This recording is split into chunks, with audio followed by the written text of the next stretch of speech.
नमस्कार। पिछले वीडियो में हमने पूर्ववर्ती और परवर्ती संख्या के बारे में पढ़ा था। पूर्ववर्ती संख्या में मान लीजिए किसी भी संख्या की पूर्ववर्ती संख्या ज्ञात करनी है तो उसमें से हम जो है एक घटाते हैं तो वो उस संख्या की पूर्ववर्ती संख्या प्राप्त हो जाती है। इसके ठीक विपरीत परवर्ती संख्या में जिस किसी भी संख्या की परवर्ती संख्या ज्ञात करनी है तो उसमें हम एक जोड़ देते हैं तो वो संख्या की परवर्ती संख्या प्राप्त होती है। इसी प्रकार ठीक प्रश्न 5 में दिया हुआ है निम्न के परवर्ती संख्या लिखिए। ए में दिया हुआ है इकाई, दाई, सैकड़ा, हजार, 10,000, लाख, 10 लाख, 2,44,701। इसकी जो है परवर्ती संख्या, इसमें हम एक जोड़ेंगे तो हमें 2,44,702 प्राप्त होंगे। इसी प्रकार बी प्रश्न में 10,01,99, इसमें जैसे हम एक जोड़ेंगे परवर्ती संख्या के लिए तो हमें 10,02,100 प्राप्त होंगे। प्रश्न सी में दिया हुआ है 10,99,999, उसमें हम एक जोड़ेंगे परवर्ती संख्या के लिए तो हमें 11 लाख प्राप्त होंगे।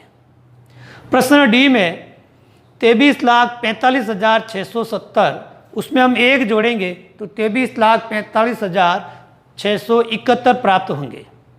ये था हमारा परवर्ती संख्या, यानी जो संख्या दी हुई है उसमें हम इकाई के अंक में एक जोड़ते हैं तो उसकी परवर्ती संख्या प्राप्त हो जाती है। प्रश्न संख्या 6 में निम्न के पूर्ववर्ती संख्या लिखिए।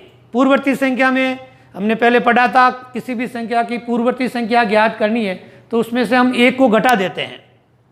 प्रश्न ये में जो है दिया है 94 की पूर्ववर्ती संख्या ज्ञात करनी है तो 94 में से एक गया तो बराबर हमें 93 प्राप्त हुई है।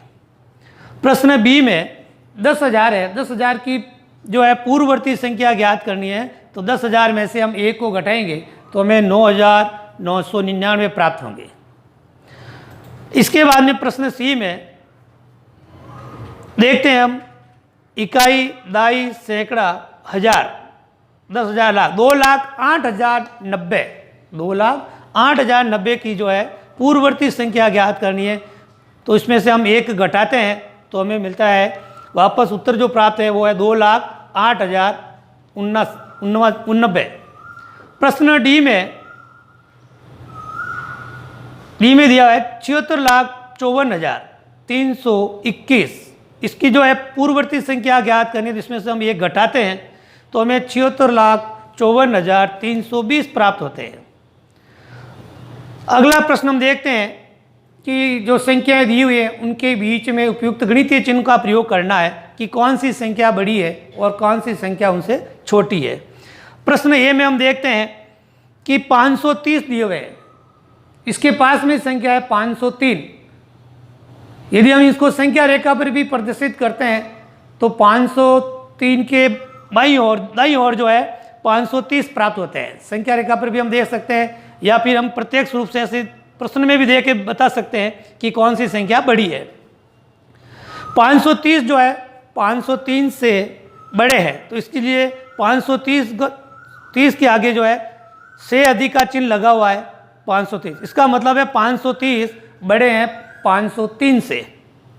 बी में हम देखते हैं कि संख्या 370 और 307 है तो इसमें हम 370 संख्या बड़ी है, हमें पता है 370 संख्या बड़ी है तो इसकी जो है इसकी और इसका जो है गणितीय चिन्ह का से अधिक का प्रयोग करते हैं।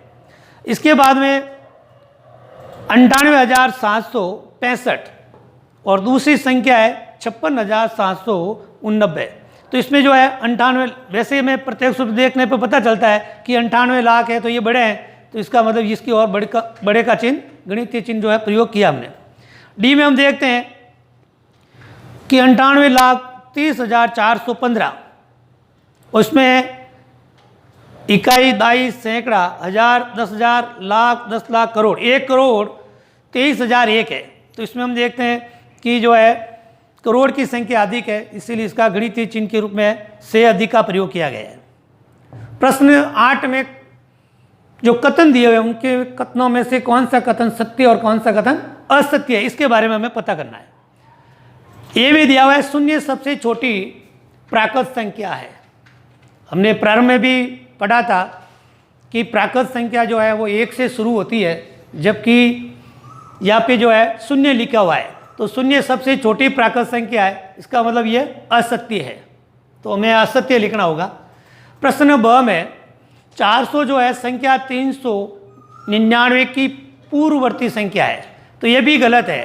पूर्ववर्ती संख्या है तो 399 की पूर्ववर्ती संख्या तो 398 होती है, जबकि यह 400 लिखा हुआ है, इसका मतलब ये भी असत्य है। अगले प्रश्न सी में हम देखते हैं कि शून्य सबसे छोटी पूर्ण संख्या है। हमने पढ़ा था पहले पूर्ण संख्या के बारे में, तो पूर्ण संख्या ऐसी संख्या जो शून्य से शुरू होती है और अनंत तक चलती है, तो उसे हम पूर्ण संख्या कहते हैं। तो इसमें जो दिया हुआ कथन है वो बिल्कुल सत्य है, क्योंकि शून्य ही सबसे छोटा है, तो शून्य सबसे छोटी पूर्ण संख्या है, ये सत्य है। डी में हम देखते हैं कि 600 संख्या 599 का परवर्ती है, ये भी कथन सत्य है। परवर्ती में हम जो है एक जोड़ते हैं तो अगली संख्या प्राप्त होती है, तो 599 में हम एक जोड़ेंगे तो हमें 600 प्राप्त होंगे, ये सत्य है। अगला प्रश्न डी में हम ई में देखते हैं कि सभी प्राकृत संख्याएं पूर्ण संख्याएं हैं, ये भी सत्य है कि प्राकृत संख्या 1 से शुरू होती है और उसमें यदि आगे हम शून्य लगा देते हैं तो पूर्ण संख्या बन जाती है, इसीलिए भी सत्य है कि सभी प्राकृत संख्याएं पूर्ण संख्याएं हैं। प्रश्न एफ में देखते हैं कि सभी पूर्ण संख्याएं प्राकृत संख्या है, ये असत्य है।